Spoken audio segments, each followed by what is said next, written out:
Hi, I'm Milla and welcome to another Milla's Game Room video. This video is going to be one of many videos I'm going to hopefully put out on the channel over the next several months about video games and sustainability. This video will focus on how to start collecting games sustainably, which will have some practical advice, some other things about the whole gaming culture as well.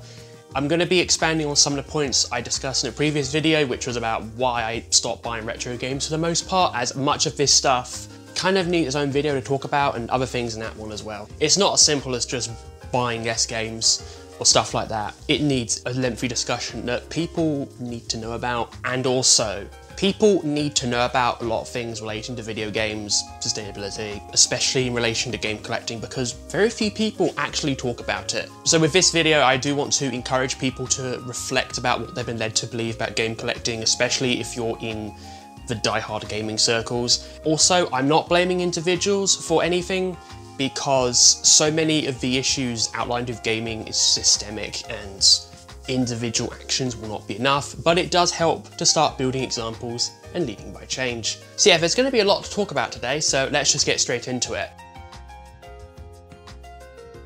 So I'm going to start with the mindset that many people talk about with video games. The mindset that many gamers, game consumers, game buyers, I don't know what term to use, I'm guessing I'm just going to say gamers because that's the one most people identify with. Most people who collect games or play games a lot are very heavily influenced by consumerism and not knowing or understanding the various nuances behind it. There are things like hyper-consumerism, where people will buy loads of stuff like games, merchandise, soundtracks, so much stuff, and not think about the consequences of actually buying this stuff in just many ways, not just environmentally, but financially and societally, and definitely with culture as well. There's one aspect of it that's not often talked about, which you will find a lot online, and that's fandom culture. I'm sure if you're watching this, you are a fan of at least one major gaming series, and more often than not, there is this constant pressure to keep up to date with the latest trends, buy the latest release,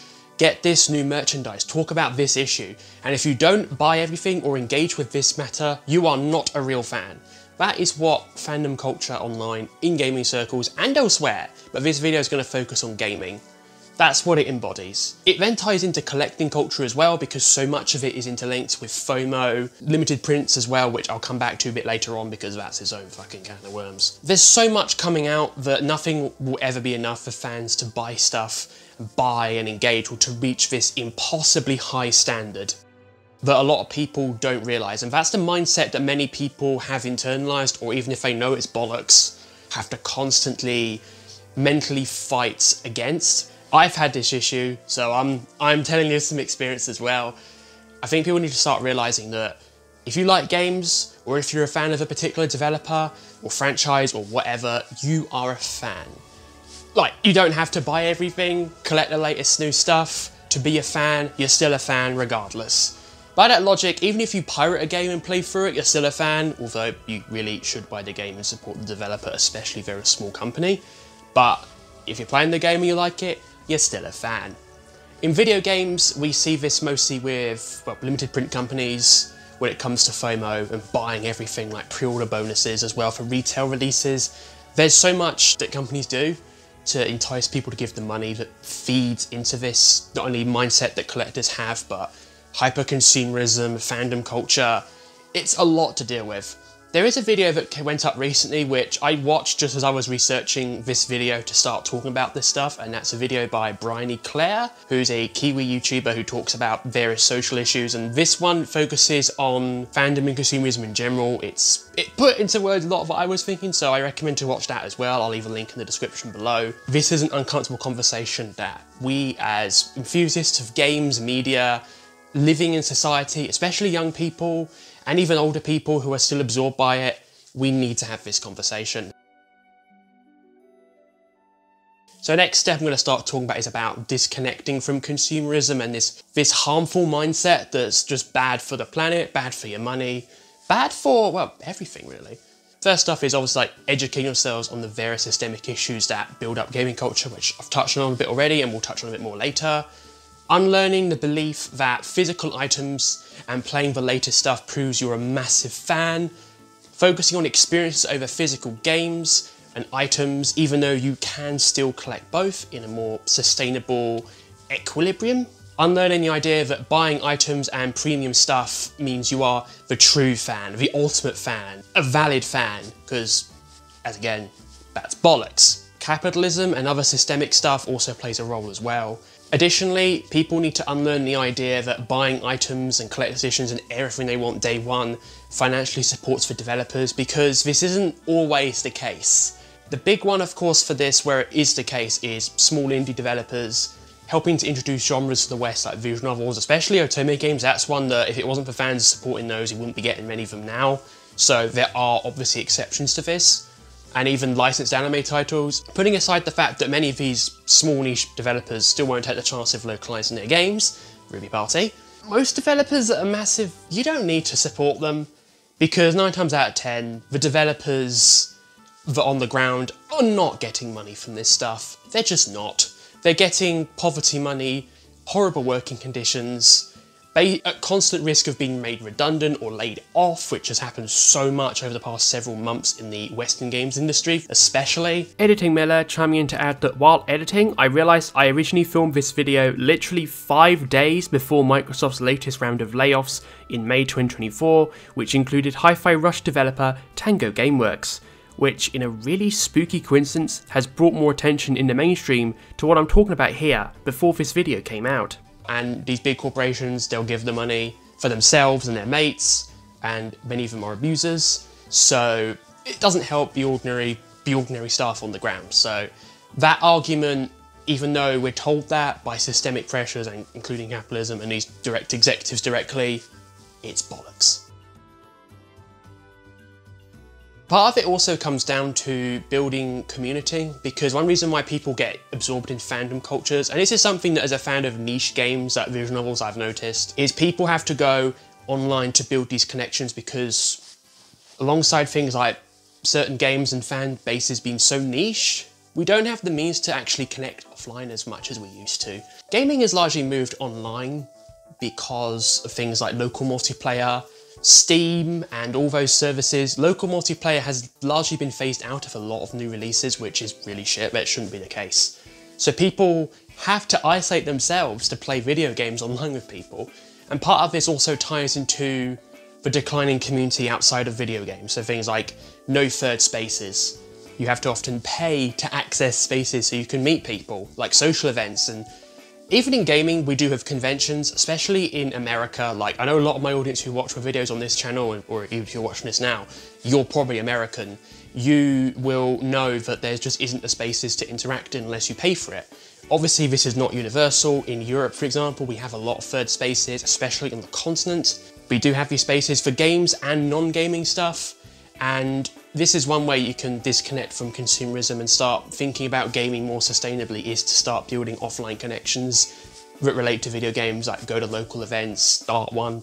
Maybe start online to meet people, then move to in-person. We have groups like that as well. And just generally also becoming a bit more rounded as well. So offline community stuff outside of video games as well, which obviously this only applies to a small subset, but there are some people who are so consumed by video games that they don't even realise it. It's just so swallowed up in this tunnel vision that it's a huge disconnect, which also needs to be touched on briefly here. So social media detoxes that are away from the hyper-consumerist thing like sales accounts also helps. Moving on to the practical steps of buying video games. And this stuff, a lot of this is going to be common sense, but I want to ensure this video is as complete as possible, so I'm going to go over it now. First big one, buy video games second-hand. Buy them on clearance to stop them going for landfill if they're brand new. Some retailers like GameStop have been caught out for doing this. Not buying pointless physical releases. So this is things like code in a box, incomplete mandatory download games, live service titles with no offline components where if you buy the disc and it goes down, get fucked and you've got a fucking paperweight and a case to replace another game, so I guess that's something. And also physical PC games, as a lot of them just have a Steam code on it anyway. Or if you buy adult games, you won't be able to legally own them outside the United States and you will be thrown in prison for having it. Do not import those. Seriously, don't. Another option, consider going digital only for some titles. Sales culture, mostly associated with Steam and Black Friday. Engaging in this critically or not at all is the best way to go about it. So in other words, not participating in them unless you see a really good deal and you're snapping up. And definitely don't go to events in person on Black Friday, because have you fucking seen the shit people get up to in the United States especially? Like, this is ridiculous and is honestly quite obscene behaviour. And again, I don't blame people who participate ordinarily, because you can get swept up in the FOMO and everything else, but it's just, don't participate in it. Stick to online, only engage when it's a genuine good deal. The same applies to reprints as well. Now I know there's retailers like Video Games Plus and PlayAsia who do reprint games. VGP has become quite known for this. I myself have bought reprints from VGP, so I get it. While you have to deal with FOMO with Video Games Plus and similar opportunities, you can save money, because if they're priced reasonably, it can save you money getting on retail, even when you import. Importing merchandise, this is a big one, and also applies to games as well, but mainly merchandise, because so much of it is exclusive to Japan or sites like Fangamer and Limited Run, and yeah, we're going to be coming back to the mid-print still, because that kind of touches on some of this stuff too. First one is a golden rule I always follow, and I encourage anyone who imports video games to always do this. Import in bulk. Like, I always aim to import at least 3 to 4 items where possible, as that's a happy medium between not only reducing shipping costs, but also reducing the environmental impact of having all this stuff shipped halfway around the world. PlayAsia and VGP, for example, are sites that ship all at once. There are also forwarding companies like Bryony, where you can make multiple orders and consolidate them into one package and ship them from Japan. There's also equivalents for elsewhere in the world as well, which I'm not familiar with, but they do exist. Amazon Japan also has a good range of stuff as well, and they ship each item as they come in, so I don't recommend buying off Amazon Japan for that, unless everything is already in stock. And then there's an underrated method, which is buying from places like Surugaya. Now, for those that know, Surugaya is a second-hand shop in Japan where you can basically sell almost anything, including video games, and you can buy used items directly from Japan at prices like what you'd find in person, and you don't have to use a forwarding service for it, so this is also an option. I recommend this option because you can get items second-hand. Now, in Japan, Japanese gamers and other people generally treat their stuff with, well, I don't want to say respect, but they do actually care about keeping this stuff in good condition. So if you get it from Japan, you're more likely to get it in good condition. And as someone who dislikes buying like secondhand stuff in the West without vetting things first because of how gross people can be, I understand why you might be reluctant to buy secondhand, but in the context of importing from Japan, I actually think it's the best thing you can do because it's in good nick, and you might even get a better deal than buying brand new. One of my soundtrack CDs I got was the Reign Historia Perfect Technology soundtrack, which was out of print, and I got that off Surugaya, and even though it was marked as secondhand, it came factory sealed, so I actually saved a lot of money getting it that way. So again, you can save money, and you can also go down the road of getting things like figures, wall scrolls, acrylic stands, big canvas boards with art on it. Much of this stuff is quite premium and is nowadays done in a limited print run structure, which in the context of this merchandise, while this merchandise is a fucking lot of stuff, it is better to have it on a limited order basis like that than to have it at retail, which is good. And you can also buy this stuff secondhand on places like Surugaya and save money, alongside items that come with limited editions, because there truly is a lot of options to get this stuff in ways that you just can't for any Western equivalents. So win-win there. It's not always possible with expensive items though, like figures is a big one, and also big premium soundtrack sets like my Xenoblade Chronicles one on the shelf down here. Another video I recommend that was uploaded recently is Emily, aka Orbology's video, who talks about the pros and cons of importing using the 3 methods I've talked about in a lot more detail. I, for one, haven't used forwarding services yet. I do want to, but it's good to have someone who's more experienced talk it through and help people decide what's best for them. And again, I recommend checking it out. Great channel, great philosophies, go look it up. Another option that's outside of this stuff is if you're visiting these regions yourself, like not just Japan, but America, Europe, because yes, we get some exclusives here too, just not Japanese ones. Get stuff here, save money and get it that way and bring it back on the plane with you in a suitcase. You just might have to pay extra for the suitcase, but that's better than shipping a box halfway across the world that might get sent back because someone didn't bloody send a customs slip. That has actually happened to me, and that's what a waste of money that was. Not only is this more sustainable, but you can also save money, and taxes and shipping, you don't have to pay that either. Less is import stuff, like I just said, but also one other thing that relates to importing merchandise, pay customs upfront where possible. A lot of Americans, I know you don't really have import taxes. You have state taxes, but not import taxes. It's a really high amount of money. But especially if you're in the European Union or the UK, at least until Brexit happened, where in theory we're meant to still have customs, but in practice they don't happen anymore. You can pay customs, and it's a lot of money to pay customs, or at least it may seem like a lot, but if you pay up front, it's actually cheaper instead of having to deal with a massive handling fee and inconvenience for having to go to a post office and pay it or pay it online. So I recommend paying up front. It just makes it a lot easier and also more environmentally friendly, especially if you don't take a car to go pick it up. However, there is one thing that I need to emphasize that I haven't necessarily glossed over, but also haven't directly talked about either, is that we need to buy less stuff. Period. This is a hot take and people are not going to like this, but that's because it's a direct challenge to what we've been led to believe growing up, that we can keep buying all this stuff with no consequences. But no, we have to stop buying this stuff. That applies to me, yeah, it applies to everyone, especially if you want it more sustainable. We have to do this for not only a more sustainable games industry, but also a more sustainable world in general. And people don't want to hear this, but that's the result of consumerism. And I'm saying it here. I'm probably going to get heavily downvoted again because the last video got a lot of downvotes, but I need to say it. Now, you can kind of already start to see this happen, where games that are sold at 70 USD are not performing as well, or live service games that so many have now come out, people are just not spending time on them. Suicide Squad, Kill the Justice League, what a fucking train wreck of a game.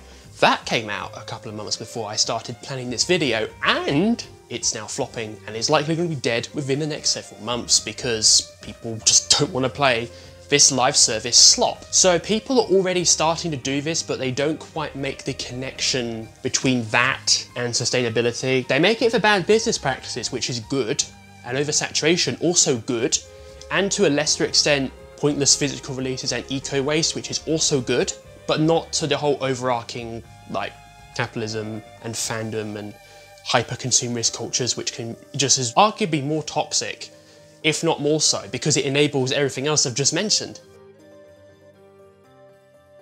We also have to talk about limited print companies, not just companies like Limited Run, where much of the limited print culture for these games started off great because it focused primarily on indies and games that would not make sense to release at retail. So alongside all these indies, there were some exceptions, especially for the Vita, like Ray Guy Gan, the Nurse Love games, other niche titles that would not make sense at retail, but it's become such a big market, it's now very oversaturated, and we've already had to see companies drop out. Special Reserve Games was one example where Devolver now do everything at retail, in part because Special Reserve Games have a track record of causing controversies. It's way too long for this video. There's First Press Games, who seem to be some kind of scheme where they put pre-orders up and they rely on money to fulfill old pre-orders from subsequent pre-orders, which is just not how you're supposed to do things. You're supposed to take the money people pay to pre-order that to release a game, not use it to fund future stuff or old stuff. Just a mess. And one of the most popular Switch RPGs, Chained Echoes, is stuck behind that and might never actually come out. This is just one thing that buying into this FOMO stuff means. It's bad for your wallet as well. Companies will do this shit and have taken advantage of it to release pointless physicals or not release stuff at all. And limited run games have also had a controversy. Well, I've had loads of controversies, but the most recent one at the time of filming this is they've had some 3DO releases come out. Instead of printing the 3DOs properly on a disc to play the game, they've printed it off the discs you can buy at the shop that, what I can tell, it plays on CD-ROM players, but won't play on a 3DO because the 3DO has it's really hard to describe because I don't have a 3DO, but it's caused a ton of problems where they've essentially sold a premium priced disc meant to replicate an original 3DO disc and play on the 3DO with a CD. You can't even really play on a CD-ROM player. And they've had issues with this before. There was a controversy with Sharon the Wanderer, the Tower of Fortune, where they made a PC physical edition, but then after pre-orders closed, they replaced the disc with a code and they didn't tell people, and that was a whole mess of its own. And they have some other ones as well, and it's these kind of controversies that is incentivized by people just buying so much shit from these companies. Not just Limited Run. Limited Run are just one part of this. All limited print companies share this to some extent, but Limited Run is one of the worst offenders that's still operating today. Personally, for me, when it comes to limited print companies, there aren't many companies that I will be happy to buy from without special reasons. So limited run, I have Persona 4 on order from them. So am I a hypocrite? I'll come back to that. But yes, I'm still a limited run. Mostly for me, if I'm picking up games, it'll be from the likes of Red Art Games, who to their credit release stuff at retail. Super Rare Games, who have always shipped stuff pretty promptly after they come out. There's been a few delays sometimes, but for the most part, they're on the ball with these things. East Asia Soft when they release stuff, because PlayAsia stuff will go down in price, so you can afford to wait, and they will reprint standard editions. And also, they seem to be getting into Otome games, so there's a huge plus over there too. But even then, it's always selective. Buying less stuff is the only real way to move forward. And it's not just game releases at all and limited editions outside of limited print companies, it's just buying less stuff and really appreciating things we already have and will genuinely treasure if we add to the collection. I want to get a Q Parasite fan disc. I'll be getting that day one edition. I'll have that on my shelf because it's my favourite Otome game. I will have that as my embodiment. And then if the art book comes out in Japan promptly, I might have that as well. That to me is what I want and what I will appreciate and treasure. And that's what I do. And I have these like mental rules about what I want to keep exclusive to franchises. So any physical stuff I get will be for certain franchises only or games I love. And if it's not available, then I'm not getting it. Simple as that. And that's something that I think a lot of people should follow. Buying less stuff is part of that. The next aspect is downsizing. Downsizing is self-explanatory because obviously you're going to have all this stuff, or you can even sell your collection because we can't hold on to everything. They're just items. Obviously we can have value to them, not just in terms of personal sentimental attachment, but also money. So downsizing can relate to selling your collection online or in person, even at a financial loss. Taking it to trading events with other collectors and conventions. They do have events and swaps like this. I'm not sure of any near me, but I know there's some in America as well. Charity shops as well, you can take your stuff in the charity shops, and one advantage of charity shops becoming more aware about video games and what they're actually worth is if you're looking for cheap games, you can get them from there. But because charity shops know what the values are for their stuff, they'll often sell it online, so you can trade it there and they'll pass it on in a charity auction to actually go to charity, which is actually one of the best ways to get around the eBay scalpers, because I'd much rather pay 60 quid to a charity. Well, a credible one anyway. Do your research before donating. Don't just donate to any old charity. Donate to one that actually is user-led and will help people, especially when it comes to minority groups. And the most important one, do not throw things away if you can rehome or repurpose it for any reason, because it will just create lots of waste. And the game industry already produces a lot of waste alongside every other major industry, so please don't add to it. If you really can't do anything of it, maybe just have it in a box, take it to, again, convention, people will appreciate it. You can go to conventions, you can even buy manuals that are separate to complete your games with if you want to do that.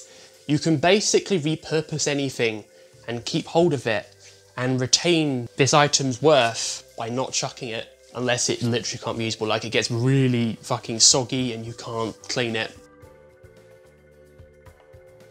So obviously I've talked a lot about individual stuff in this video, which is important. However, as I mentioned earlier briefly, it's not just an individual thing. Like, no amount of individual stuff is gonna resolve everything on its own. We have to push towards sustainable stuff on a collective level, and in the context of video games, there are a few things available. The most notable recent one is the Stop Killing Games campaign, which focuses on lobbying local governments through petitions, citizen initiatives and other stuff like that, but will directly force action on a local level, primarily targeting The Crew, which itself is an old Ubisoft game that's now been shut down, and Ubisoft decided to revoke licenses from people because fuck consumer rights, I guess, even though they live in France. That's something people can do, especially if you own The Crew, but if you don't own The Crew, especially if you're French or live in a country where you have petitions that's viable, go watch the full stuff on that because it explains everything. There's a website, I'll have that linked as well in the description below. Go check it out. It's something practical we can all help with, even if you don't own The Crew. Supporting other legislative campaigns, which I can't think of off the top of my head. I'm sure more will start popping up as video game fans push for more legislative changes on a structural level. We especially need things targeting legal game preservation so we don't have to rely on piracy or buying extortionate amounts of money on retro games, which again is also bad for the environment. The Video Game Heritage Foundation did a study about this. I'll have that shown on screen now, about how so few games are available legally on modern storefronts, and the fact that libraries and other institutions are effectively blocked from legally preserving them themselves. And we need to have this stuff legally preservable so future generations can play them without having to sail the high seas to re-download stuff or play stuff. But regardless of whether they own or not, we need to have this option, and that in itself is sustainability, not just for the environment, but culturally as well. And this is another hot take, which I've touched on a bit earlier with the physical stuff. We need restrictions on what's allowed to come out physically. Now, when I touched on this in a previous video, one of the comments I got, which was a negative one, but had a fair point, was, "Who are you to decide if someone's work deserves a physical release?" And I kind of get that, but are the companies any better? With all this code in the box shit, the server stuff, these incomplete physicals with patches, releasing games on separate cartridges and then get bundle packs later on in another region or even the same region, like, this is the kind of thing, not all these releases should be allowed to happen, and that's the problem. And while it does suck, because there really shouldn't be an arbitrator like this, these large companies, these print companies, especially the limited print companies and the large corporations, have proven they can't be trusted. We need strict quantity limitations and stuff like that. Does anyone remember with the Vita and limited run games, where limited run games were forced to cancel so many of the games they had planned for in the last year or so of the Vita's life, back when they could still make cartridges? What happened was we got less releases, but they were overall better. People were sad, but people will get over it, and these companies they'll accept they have limits on what they can release. So bundle packs, cartridges must all be complete, minus bugs. This is reasonable. People might be upset in the past where it might go back to that, where people have to download stuff or get replacement shit, but again, it's more sustainable to have that, or even just not have physicals at all. For live services, you shouldn't be allowed to release a physical game in any capacity. That is a hot take, but unless you've got an offline component, your shit must be digital only. I don't give a shit, because it's wasteful to have that. And of course, other things that aren't directly related to environmental stuff but are still interlinked. Gaming industry, supporting striking devs. That's a big one, especially in America. The unions are only just beginning to come back, gaming as well. Sega of America has a union. There's a Raven Software at Activision has a union as well. And Microsoft agreed to actually just not contest it, which is good after the acquisition. So that's a positive for them, so credit where it's due.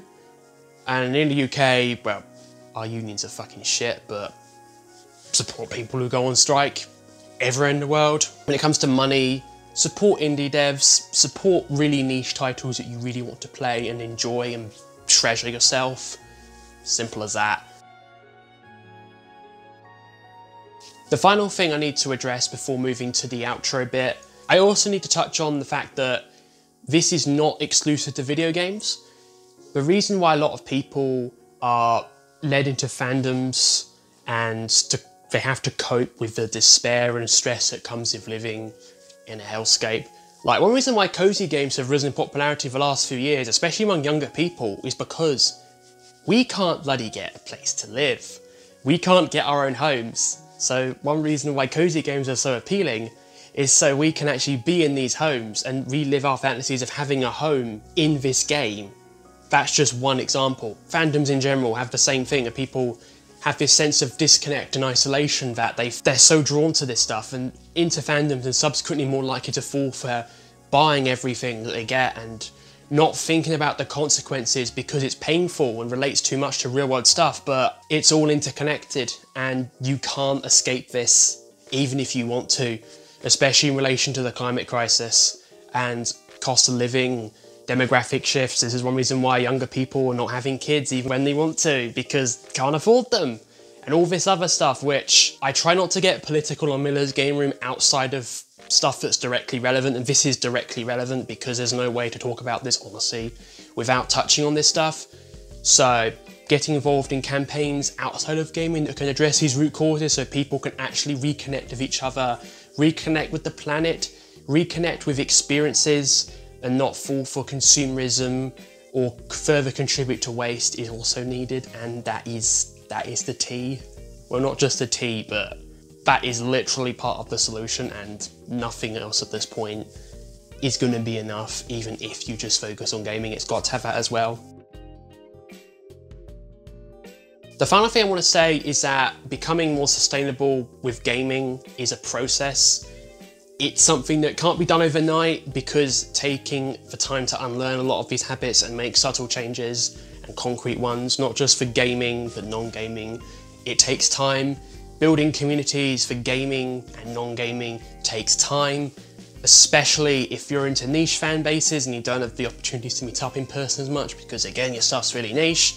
I myself am not perfect. I'm still learning. I wouldn't say I'm a massive expert, but I'm probably more in tune in it than most people. I'm also still vulnerable to some of this stuff. Recently, I ended up getting the Persona 4 Golden limited edition for Olympian Games, which is the Grimoire edition, which I fell for the logic where I thought I'd be supporting Atlas because I didn't get Persona 4 Golden at full price back on the Vita. It was like 13 quid to import it back in like 2014, so it was quite cheap back then.